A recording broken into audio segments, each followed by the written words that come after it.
Hello friends, this is Poonam and welcome to Savira study points. तो friends, आज हम discuss करेंगे सीडीपी के कुछ क्वेश्चन। और जो सीडीपी है ये सभी टीचिंग एग्जाम में पूछी जाती है। इसके अलावा फ्रेंड्स, आज हम यहाँ पर DSSB के बारे में बात कर लेते हैं, क्योंकि जो DSSB है इसकी वैकेंसी अभी आने वाली है।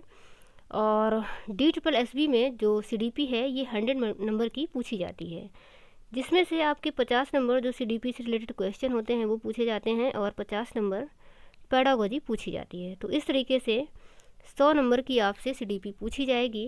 तो तैयारी को हमें अभी से स्टार्ट कर देना है, क्योंकि हमें केवीएस जैसा हाल बिल्कुल भी नहीं करना है कि जब नोटिफिकेशन आ जाए तब हम तैयारी को स्टार्ट करें, क्योंकि नोटिफिकेशन के बाद फिर ज़्यादा टाइम नहीं बचता और तैयारी अच्छे से नहीं हो पाती, फिर समझ में भी नहीं आती बहुत सारी चीज़ें। ये लगता है क्या पढ़ें, कैसे पढ़ें, कहाँ से पढ़ें। तो इस वजह से तैयारी को हमें अभी से स्टार्ट कर देना है, क्योंकि DSSB में 100 मार्क्स की आपसे सीडीपी पूछी ही जाएगी। तो अभी से शुरू कर देते हैं। तो चलिए फ्रेंड्स, शुरू करते हैं। और उससे पहले यदि आप चैनल पर नए हैं तो चैनल को सब्सक्राइब कर लें, साथ ही बेल आइकन भी प्रेस कर दें, ताकि आने वाली सभी वीडियो की नोटिफिकेशन आप लोगों को मिलती रहे। तो चलिए देख लेते हैं पहला क्वेश्चन। और हमारा पहला क्वेश्चन है, शिक्षण के विकासात्मक प्रतिमान का जनक कौन है? ऑप्शन है पियाजे, ब्रूनर, गॉल्टन, हिल्डा टबा। तो विकासात्मक प्रतिमान की अगर बात करें तो इसके जनक हैं पियाजे। ये आप लोगों को अच्छे से ध्यान रखना है कि जो पियाजे हैं जो पियाजे हैं वो विकासात्मक प्रतिमान के जनक हैं। मतलब इन्होंने कहा था कि जो शिक्षण प्रक्रिया है वो गतिशील होनी चाहिए, यानी कि जब गतिशील होगी, आगे की तरफ अग्रसर होती रहेगी, गतिशील होती रहेगी, तो विकास होता रहेगा। यानी कि जो पियाजे हैं वो हैं विकासात्मक प्रतिमान के जनक। इसके अलावा यदि हम ब्रूनर की बात करें तो ब्रूनर ने संप्रत्यय निष्पत्ति प्रतिमान के जनक हैं ब्रूनर। यानी कि इन्होंने कॉन्सेप्ट की बात की थी। संप्रत्यय से मतलब होता है कॉन्सेप्ट। तो संप्रत्यय निष्पत्ति प्रतिमान के जनक हैं ब्रूनर। और गॉल्टन की अगर बात करें तो ये हैं सृजनात्मक शिक्षण प्रतिमान के जनक। और हिल्डा टबा की बात करें तो ये हैं आगनात्मक शिक्षण प्रतिमान के जनक। तो आपको सभी के बारे में याद रखना है, आप लोग सुन करके लिख लीजिए। इसके बाद हम देख लेते हैं अगला क्वेश्चन। और हमारा अगला क्वेश्चन है, शिक्षण के बोध स्तर तथा स्मृति स्तर में कौन सा चरण उभयनिष्ठ है? उभयनिष्ठ से मतलब होता है कॉमन है, मतलब कि जो एक बोध स्तर है और स्मृति स्तर है, इसमें कुछ स्तर दिए हुए हैं, उनमें से कौन सा ऐसा स्तर है जो दोनों में है? तो ऑप्शन है खोज, प्रस्तुतिकरण, अनुप्रयोग, समावेशन। तो यहाँ पर हम देख लेते हैं, जो स्मृति स्तर है ये दिया है हर्बर्ट ने, और जो बोध स्तर है ये दिया है मॉरिसन ने। दोनों ने ही 5-5 स्तर बताए हैं। सबसे पहले हम समझते हैं हर्बर्ट को। तो हर्बर्ट का जो पहला स्तर है वो है प्रस्तावना, प्रस्तुतिकरण, तुलना, सामान्यीकरण और अनुप्रयोग। और मॉरिसन की अगर बात करें तो इनका पहला स्तर है खोज, प्रस्तुतिकरण, समावेशन, संगठन और अव्यक्तीकरण। तो जब हम दोनों को कंपेयर करते हैं तो हम यहाँ पर देखते हैं कि जो प्रस्तुतिकरण है ये दोनों में ही है। तो जो हमारा ऑप्शन है वो सेकेंड नंबर, यानी कि प्रस्तुतिकरण सही हो जाएगा। यानी कि दोनों स्तरों में अगर बात करें तो कौन सा चरण उभयनिष्ठ है, तो वो है प्रस्तुतिकरण। उसके बाद हम देख लेते हैं अगला क्वेश्चन। और हमारा अगला क्वेश्चन है, टेलर ने सृजनात्मकता के स्तर बताए हैं। तो यहाँ पर टेलर के अनुसार सृजनात्मकता के कितने स्तर हैं? तो ये हैं 5। आप लोग देख सकते हैं, इनका पहला जो स्तर है वो है अव्यक्तात्मक, उत्पादक, अन्वेषणात्मक, नवाचारी और उद्यात्मक। सभी को हम यहाँ पर एक एक करके समझ लेते हैं। अभिव्यक्तात्मक से मतलब होता है कि अपने विचारों की अभिव्यक्ति करना, यानी कि अभिव्यक्ति से मतलब क्या होता है, जो भी आपके विचार हैं उनको व्यक्त करना। तो अभिव्यक्तात्मक से मतलब है कि अपने अपने विचारों को व्यक्त करना। और उत्पादक से मतलब होता है कि किसी भी चीज़ का उत्पादन करना, यानी कि किसी चीज़ को बनाना। तो कोई भी चीज़ बना देना, जैसे कि मोबाइल हो गया, रेडियो हो गया और पेन हो गया, कोई भी चीज़, तो ये आएगा उत्पादक के अंतर्गत। और अन्वेषणात्मक से मतलब होता है कि कोई जो पुरानी चीज़ें हैं उनसे हम यदि नई चीज़ बना देते हैं तो वो रहेगा अन्वेषणात्मक। और नवाचारी से मतलब होता है कि कोई नया सिद्धांत देना, जैसे कि नियम हो गया गुरुत्वाकर्षण का नियम, इस तरीके से कोई नया नियम देना, ये होगा नवाचारी। और उद्यात्मक से मतलब है कि जो पुराने सिद्धांत हैं, मतलब जो पहले से सिद्धांत दिए गए हैं उनको जोड़ते हुए कुछ नया सिद्धांत प्रस्तुत करना, तो ये होता है उद्यात्मक। तो इन पांचों स्तरों को भी याद रखना है और ये टेलर ने दिए हैं। तो यहाँ पर जो हमारा ऑप्शन है वो सही हो जाएगा, डी नंबर, यानी कि टेलर के अनुसार जो सृजनात्मकता के स्तर हैं वो हैं 5। उसके बाद अगला क्वेश्चन है, सृजनात्मकता के प्रमस्तिष्क गोलार्ध के अनुसार सृजनशील लोगों में मस्तिष्क का कौन सा भाग प्रबल होता है? दायां, बायां, दोनों या फिर दोनों नहीं? तो इसको भी समझ लेते हैं। यानी कि जो सृजनात्मकता के प्रमस्तिष्क गोलार्ध है, ये एक सिद्धांत है। तो इसके अनुसार मस्तिष्क को 2 भागों में बांटा गया है, एक तो दायां और एक बायां।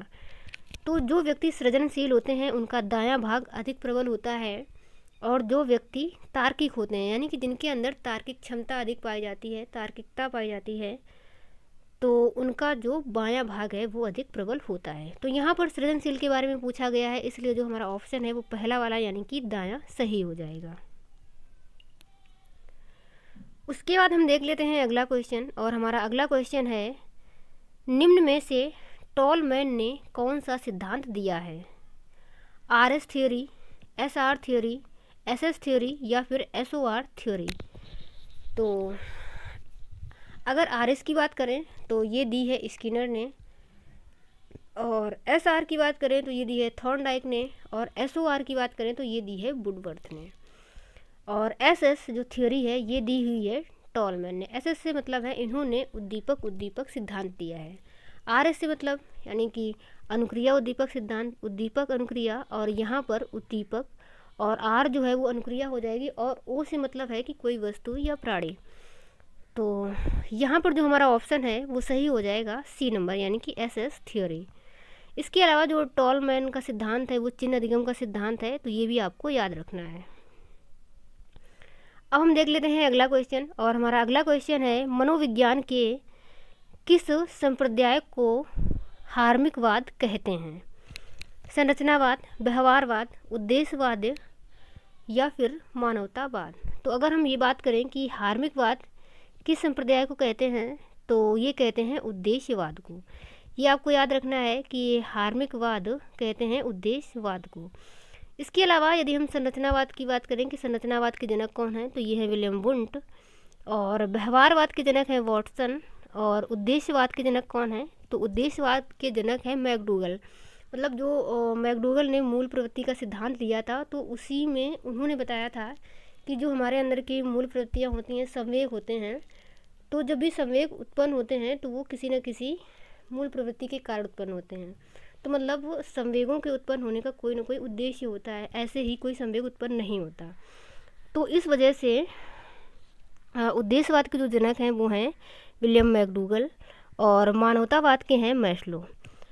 तो ये सारी चीज़ें आप लोग याद रखेंगे। इसके अलावा एक चीज़ और समझ लेते हैं, जो व्यवहार शब्द का प्रयोग है वो पहली बार किया था विलियम मैकडूगल ने, जबकि जो व्यवहारवाद के जनक हैं वो कौन है, वॉटसन है। और व्यवहार शब्द का प्रयोग मैकडूगल ने अपनी एक बुक में किया था, और उनकी उस बुक का नाम था एन आउटलाइन ऑफ साइकोलॉजी। तो ये बुक भी आपको याद रखनी है।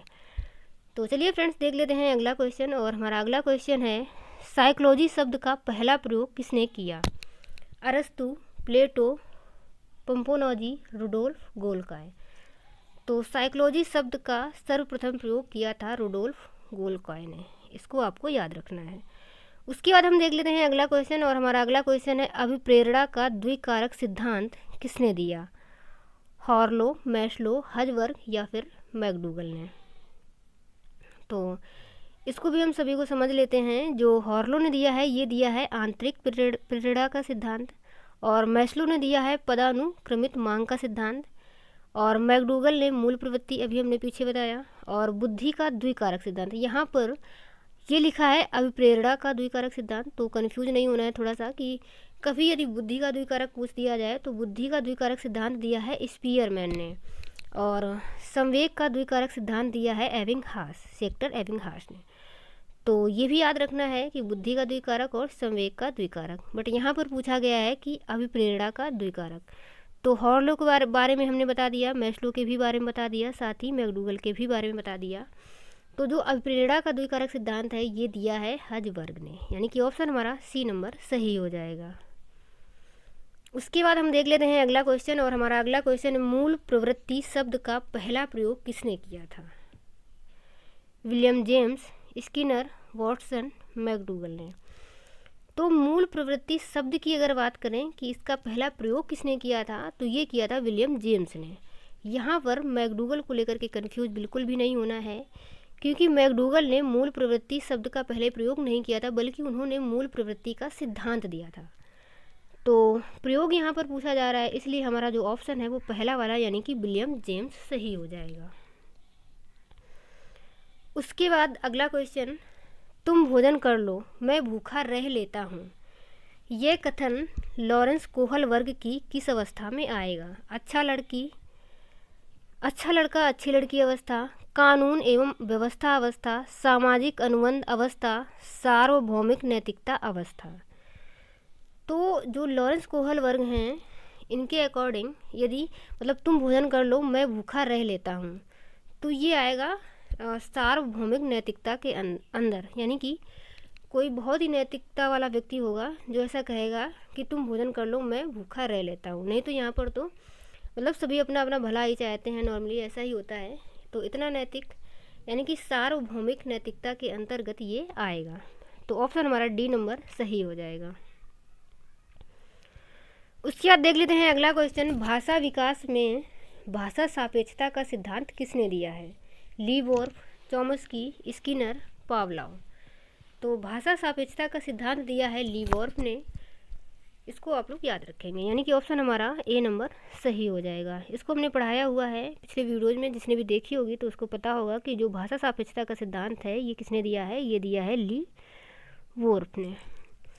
उसके बाद अगला क्वेश्चन देख लेते हैं, निम्न में से कौन सा वंशानुक्रम का नियम नहीं है? तो वंशानुक्रम को भी हमने अच्छे से पढ़ाया है काफ़ी डिटेल में, जब हमने केवीएस के लिए पढ़ाया था तो हमने वंशानुक्रम को और जो वातावरण है इसको अच्छे से पढ़ाया था। तो यहाँ पर पूछा गया है कि वंशानुक्रम का नियम नहीं है, तो ऑप्शंस हैं समानता का नियम, विषमता का नियम, संयोग का नियम, अंतः संबंध का नियम।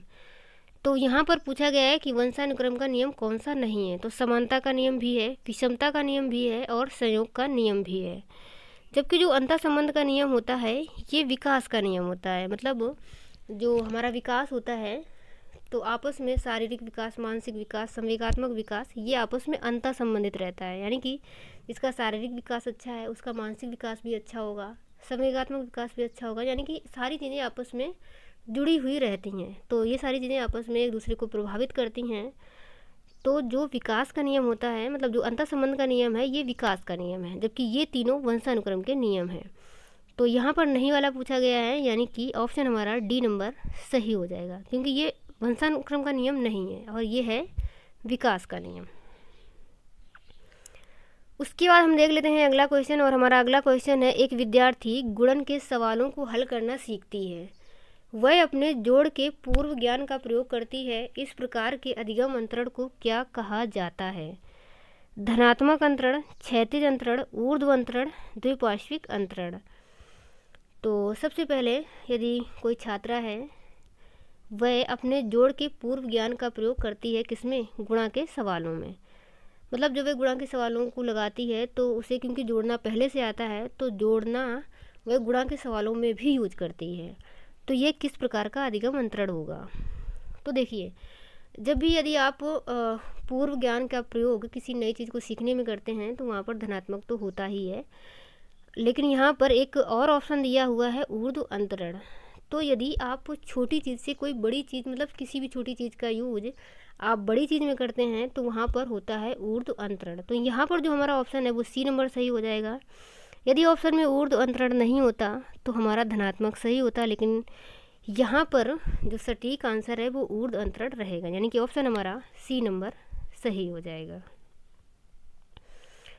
उसके बाद हम देख लेते हैं अगला क्वेश्चन, व्यक्तिगत रूप से शिक्षार्थी एक दूसरे से में भिन्न होते हैं, मतलब किसमें भिन्न होते हैं? व्यक्तिगत रूप से। तो कोई भी व्यक्ति हो, बालक हो, बच्चे हों, शिक्षार्थी हों, तो वो एक दूसरे से किस तरीके से भिन्न होंगे? विकास क्रम में, विकास दर में, विकास की सामान्य क्षमता में, या फिर बुद्धि और विकास के सिद्धांतों में। तो क्रम की अगर बात करें विकास की, तो विकास जो है, तो विकास का क्रम सभी में समान रहता है। सभी में पहले शैशवावस्था आएगी, उसके बाद बाल्यावस्था, किशोरावस्था, इसी तरीके से जो मतलब विकास का क्रम है तो वो क्रम तो सेम ही रहेगा। विकास की सामान्य क्षमता और बुद्धि और विकास के सिद्धांत। तो सिद्धांत भी सभी में समान होते हैं और विकास की जो सामान्य क्षमता है वो मतलब जो क्षमता है जिसकी जिस तरीके से वो भी समान रहती है। इसके अलावा यहाँ पर जो भिन्न होंगे बच्चे एक दूसरे से तो वो होंगे विकास दर में। दर से मतलब है कि कोई जल्दी चलना सीख लेता है, कोई देर से, कोई जल्दी बोलना सीखता है, कोई बाद में। तो इस तरीके से जो विकास की दर है वो बच्चों में धीमी या तेज़ हो सकती है, लेकिन क्रम समान रहता है। तो ऑप्शन हमारा यहाँ पर सेकेंड यानी कि विकास दर में सही हो जाएगा। उसके बाद हम देख लेते हैं अगला क्वेश्चन, और हमारा अगला क्वेश्चन है, एक सामाजिक प्रक्रिया है जिसके माध्यम से मानव शिशु समाज के सक्रिय सदस्य के रूप में निष्पादन करने के लिए आवश्यक कौशलों का अर्जन करना प्रारंभ करता है। तो वह है विकास, परिपक्वता, सीखना, सामाजिकरण। तो यहाँ पर पूछा गया है कि क्या एक सामाजिक प्रक्रिया है जिसके माध्यम से जो मानव है वह शिशु समाज के सक्रिय सदस्य के रूप में निष्पादन करने के लिए आवश्यक कौशलों का अर्जन करना प्रयास करता है। तो ये एक सामाजिकरण की ही प्रक्रिया होती है, यानी कि सामाजिकरण के माध्यम से ही जो मनुष्य है वो समाज का सक्रिय सदस्य बनता है, समाज में रह करके जो भी आवश्यक कौशल है उनका अर्जन करता है। तो ऑप्शन हमारा डी नंबर यानी कि सामाजिकरण सही हो जाएगा। उसके बाद हम देख लेते हैं अगला क्वेश्चन, और हमारा अगला क्वेश्चन है, एक बालक को काली गाय, काला कुत्ता तथा काली वस्तु से डर लगता है। इस प्रकार के अनुबंधन में निहित है अनुक्रिया सामान्यकरण, उद्दीपक सामान्यकरण, अनुबंधन अनुक्रिया, या फिर इनमें से कोई नहीं। तो कोई एक बालक है, उसको काली गाय, काला कुत्ता और कुल मिला के हम कह सकते हैं कि उसको काली वस्तु से ही डर लगता है। तो इसमें कौन सा अनुबंधन निहित होगा? अनुक्रिया सामान्यकरण, उद्दीपक सामान्यकरण, अनुबंधन अनुक्रिया, या फिर इनमें से कोई नहीं। तो यहाँ पर जो हमारा ऑप्शन है वो सही हो जाएगा उद्दीपक सामान्यकरण, यानी कि जो उसका उद्दीपक है काली गाय, काला कुत्ता या किसी भी प्रकार की कोई भी काली वस्तु, तो ये क्या दिखा रहा है? ये दिखा रहा है कि जो उद्दीपक है वो समान है, मतलब उसमें कुछ ना कुछ समानता है। क्या समानता है? तो वो कि काली वस्तु का होना। तो काली चीज़ों से वह डरता है, यानी कि इसके लिए हमारा जो ऑप्शन है वो हो जाएगा उद्दीपक सामान्यकरण। शिक्षण कौशल का प्रस्तावना कौशल थॉर्नडाइक के किस नियम पर आधारित है? अभ्यास का नियम, प्रभाव का नियम, तत्परता का नियम, मानसिक दशा का नियम। तो थॉर्नडाइक ने जो नियम दिए हुए हैं, 3 प्रमुख नियम दिए हैं, अभ्यास का नियम, तत्परता का नियम और प्रभाव का नियम। तो इनके किस नियम पर प्रस्तावना कौशल आधारित है? तो अगर हम बात करें प्रस्तावना कौशल की, तो जब भी आप शिक्षण क्रिया के दौरान प्रस्तावना देते हैं तो प्रस्तावना को हमें मतलब प्रस्तावना के टाइम हमें बच्चों का पूर्व ज्ञान चेक करना होता है और पूर्व ज्ञान से जोड़ते हुए बच्चों को कोई नई चीज़ सिखानी होती है। तो प्रस्तावना के टाइम हम बच्चों को मतलब इस तरीके से क्वेश्चन पूछते हैं कि जो भी चीज़ हम बच्चों को सिखाने जा रहे हैं उनको सीखने के लिए बच्चा उत्सुक हो जाए, तत्पर हो जाए। तो इस वजह से जो ऑप्शन है वो सही हो जाएगा सी नंबर, यानी कि तत्परता का नियम। यानी कि हमें ऐसी कंडीशन क्रिएट करनी है कि बच्चा सीखने के लिए तत्पर हो जाए। तो तत्परता का नियम यहाँ पर सही हो जाएगा। उसके बाद हम देख लेते हैं अगला क्वेश्चन, और हमारा अगला क्वेश्चन है, सदिश किसके सिद्धांत का हिस्सा है? स्किनर, गुथरी, लेविन या फिर थॉर्नडाइक। तो यहाँ पर जो लेविन है यानी कि कर्ट लेविन, इन्होंने दिया है क्षेत्र अधिगम का सिद्धांत। तो क्षेत्र अधिगम से मतलब होता है कि कोई भी व्यक्ति जो कार्य करता है या किसी भी लक्ष्य तक उसको पहुंचना है, तो उस लक्ष्य तक पहुंचने के लिए उसे जो कार्य करना है, मतलब जिस दिशा में लक्ष्य होगा, यानी कि लक्ष्य को प्राप्त करने के लिए वो उसी दिशा में कार्य करेगा। तो इस वजह से जो सदिश सिद्धांत है, सदिश मतलब उसी दिशा से मतलब होता है सदिश। सदिश का मतलब है कि उसी की दिशा में जहाँ तक हमें पहुँचना है या जिस चीज़ को हमें प्राप्त करना है, तो जिस भी चीज़ को हमें प्राप्त करना है हम उसी दिशा में कार्य करेंगे। तो इस वजह से जो क्षेत्र अधिगम का सिद्धांत है लेविन का, उसी से जुड़ा हुआ है सदिश। तो ऑप्शन हमारा लेविन सही हो जाएगा, यानी कि जो सदिश है वो लेविन के सिद्धांत का हिस्सा है। उसके बाद अगला क्वेश्चन है, किशोरावस्था, बाल्यावस्था और प्रौढ़ावस्था के मध्य का संधि काल है, ये किसने कहा है? तो ये काफ़ी इम्पोर्टेंट कथन है, इसको आप लोग याद कर लेंगे। और ये कहा है कुल्हन ने। यानी कि जो किशोरावस्था होती है वो बाल्यावस्था और प्रौढ़ावस्था के मध्य का संधि काल होता है। अगला क्वेश्चन है, वह अवस्था जब बालक अपने समूह का सक्रिय सदस्य बन जाता है। ये जो क्वेश्चन है काफ़ी इम्पोर्टेंट है और काफ़ी कन्फ्यूजन भी रहती है इसमें। तो इसके लिए जो सही आंसर है वो किशोरावस्था है, कि जब जो बालक है वो अपने समूह का सक्रिय सदस्य कब बनता है, किशोरावस्था में बनता है। तो ऑप्शन हमारा ए नंबर सही हो जाएगा। तो चलिए फ्रेंड्स, आज की वीडियो में हम इतना ही रखते हैं और आगे मिलेंगे अगले वीडियो में। तब तक के लिए bye bye and take care.